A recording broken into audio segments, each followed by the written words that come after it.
My fight is just beginning. The last words we got to listen to Sheidheda say on the 9th episode of the season, and also something we listened to early on in this episode during the recap. Well, dear Sanctumites and possibly dear Bardoans as well, you've probably got to lock in everyone you know and care about because Sheidheda is out, Sheidheda is here, so the end is kind of near.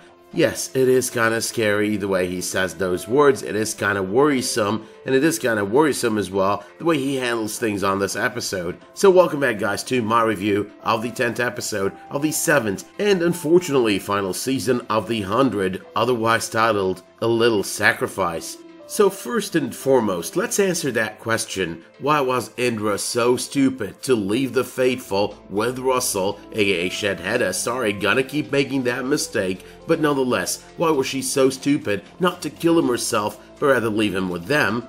The answer to that is twofold, I think. Number one, there is the fact that if Indra would have killed him herself, she would have given them some kind of doubt, the faithful. You know, he is actually Russel, he is actually your leader, and yeah, we just built up this sham in order for us to be able to kill him. And you know, we've wanted to kill him for so long.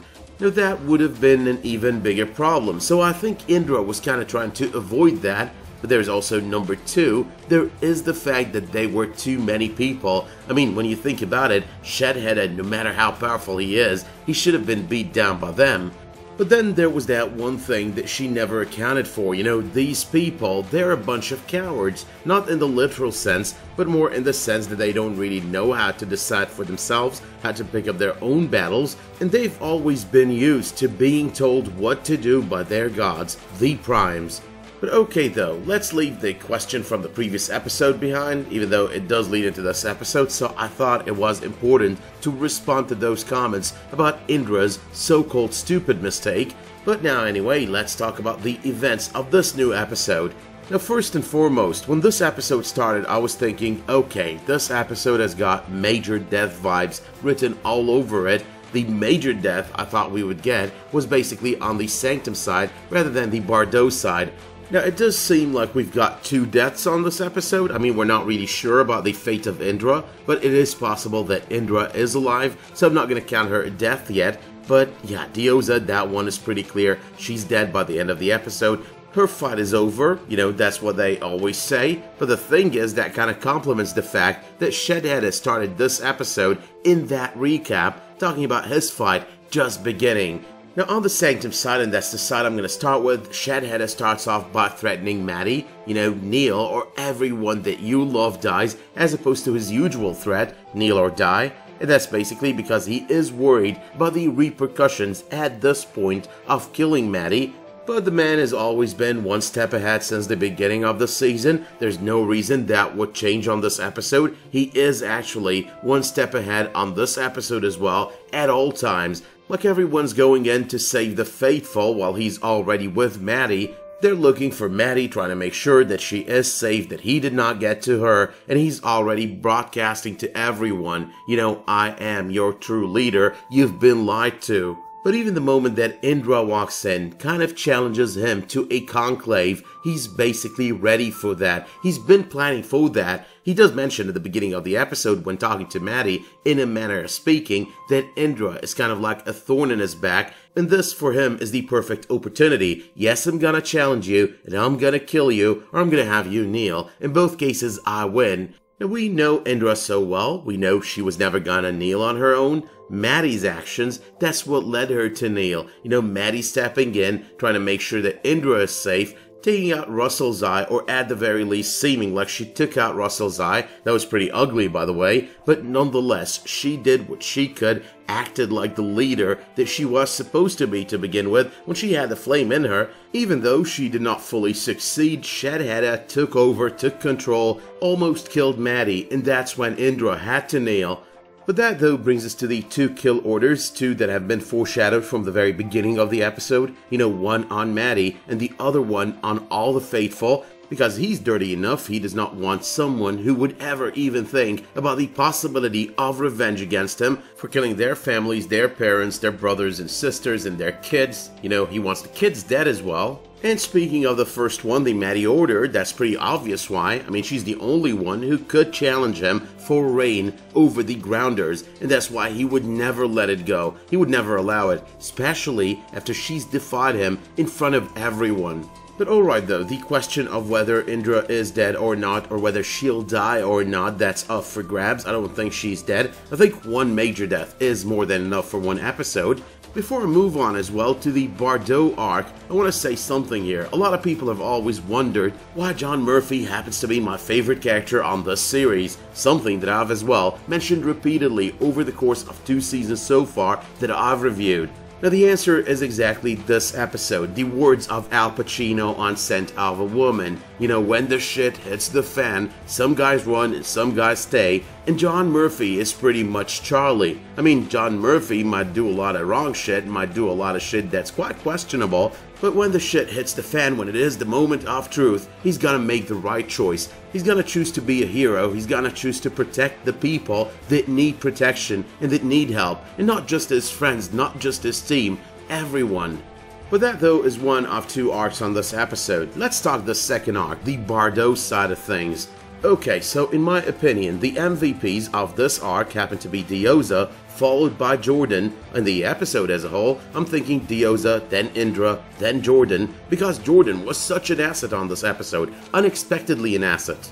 Okay, so we pick up with Clarke and team and Bardo and recruited friends, or seemingly recruited friends, at the beginning of the episode. That's right where we left off at the end of episode 8. There's something off, it's noticeable, but then Jordan kind of figures it out. If they don't know that the flame was removed out of Clarke, then that means that they never told them. And that means that they're not really into all of this, that they're not really brainwashed, that they're putting up an act. The one major takeaway out of the beginning of the episode, or the beginning of this arc, is that Clarke does not remember. She does not really remember Calliope, she does not remember any of it. So the code, she doesn't really have it. Eliminating Clarke, we've got 2 options remaining, Maddie and Sheidheda. And it could be Sheidheda, by the way, it still could be him. He's not the kind that's gonna share, he's gonna have to be captured, it's gonna have to be extracted out of him. Maddie, she's the more likely option, I mean based on all the drawings and whatnot, but it still could be Sheidheda. And that's how they could tie both arcs up. You know, they need Sheidheda, but they also need Maddie, by the way. Now I've got to admit, my speculation that they were making all this shit up, you know, Anders about the Bardoans and how they died, and try to make it about the thing on the other side of that white portal that Becca went through a few episodes back, my speculation was kind of wrong. I mean, it was totally wrong, but it was kind of wrong at the same time, because apparently whatever the second Dawn believes in, based on that documentation of the Bardoan history left behind by none other than the Bardoans themselves, is not exactly correct. And that's where Jordan becomes more of an MVP on this episode. You know, the power of deduction the first time around with Dioza, Octavia, and Echo, and then this second time around, figuring this whole thing out, because the language used there is pretty similar to Korean, and his father taught him Korean. Now the war is not really a war, it's a test, hence Becca's talk about Judgment Day a few episodes ago. One individual will take the test, and he's gonna do it on behalf of all mankind. The one who enters the code is going to be the one to take the test, just like Becca went through after she entered the code, hence why Becca made it clear that out of all people, Cadogan is the one who's least ready to take that test.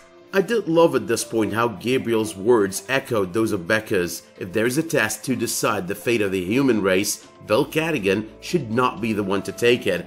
That's not just interesting because it takes us back to her words a few episodes back, but also takes us back to the fact that this guy did have a crush on her. So yeah, they would have made a pretty nice couple.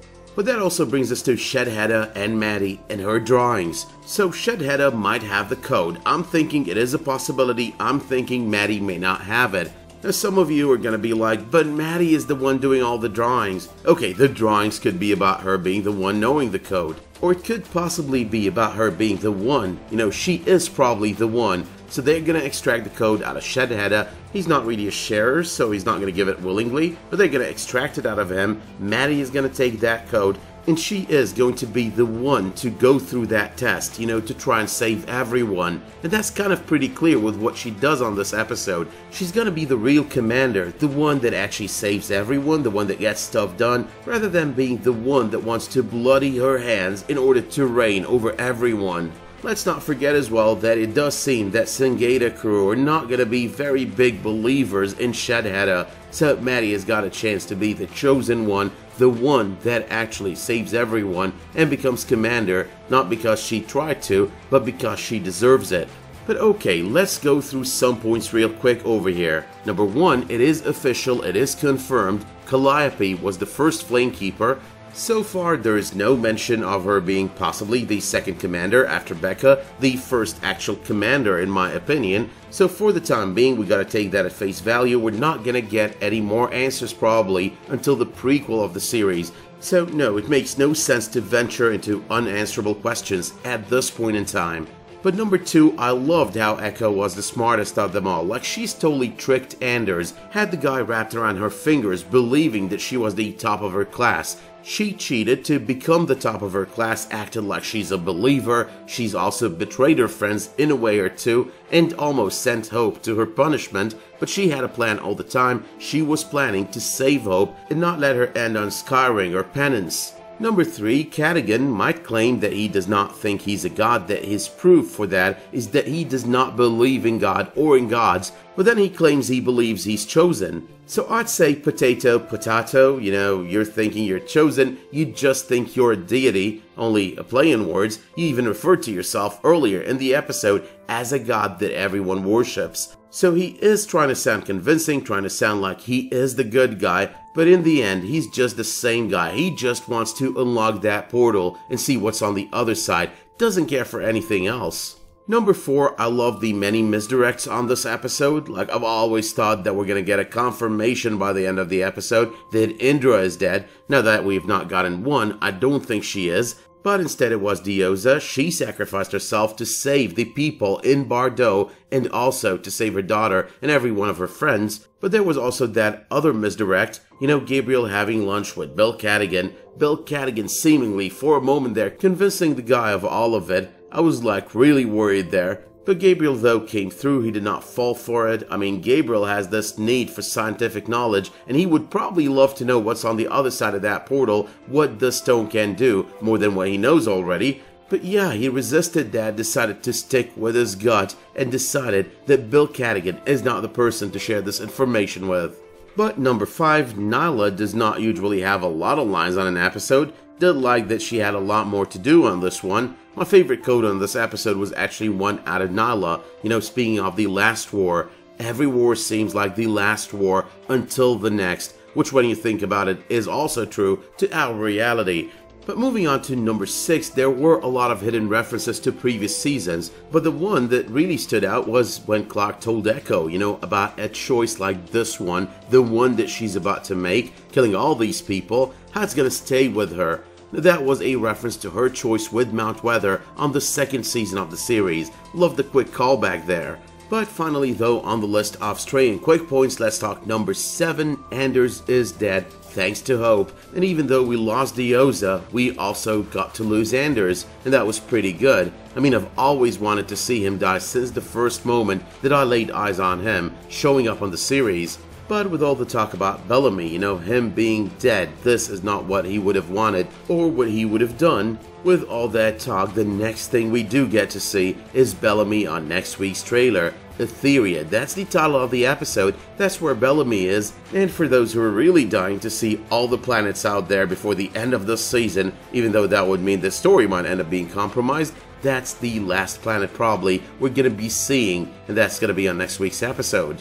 Now there are 2 things that I've got to talk about before I end this video. The first one is the title of the episode, A Little Sacrifice. A little sacrifice is referring to what Dioza did in order to save the many, the entire people of Bardo, and her daughter and her friends. A little sacrifice as well as what Indra did in order to save Maddie, who I'm assuming is gonna be the key. She herself is gonna be the key, not the flame, not the memory. It's because she's gonna go through that portal, if I'm correct of course. I do think the same would apply to John Murphy. You know, he's sacrificing his own safety in order to save the many, in order to save the faithful, the original inhabitants of Sanctum. But that also brings us to the rating and evaluation of this episode. I think this episode was really good. I would not say great, but I would say pretty good. I mean, it did explain a lot, it did develop the story, it did move it forward, while we still are left to speculate on a few things that we don't know yet. But the options are more limited, so the chances that we're right have actually increased. I'd say on a scale of 1 to 10, I'd give this episode an 8.5 to 9 out of 10. The 9.5s and 10s are always reserved to the better episodes, my favorite episodes of the series, so yeah, this one is not a favorite, but it's pretty solid. With that having been said though, my work here is done, so let me know in the comments down below what you thought of this episode, let me know what your speculations are for the rest of the season, and let me know if you did like this video by dropping it one of those much appreciated likes, subscribing to this channel, and make sure while you're at it to enable notifications in order to get updates whenever I upload a new video, publish a new community post, or start a new live stream. But until the next time that you tune in for another one of my videos, thank you so much for tuning in to this one. Stay safe and have a great day.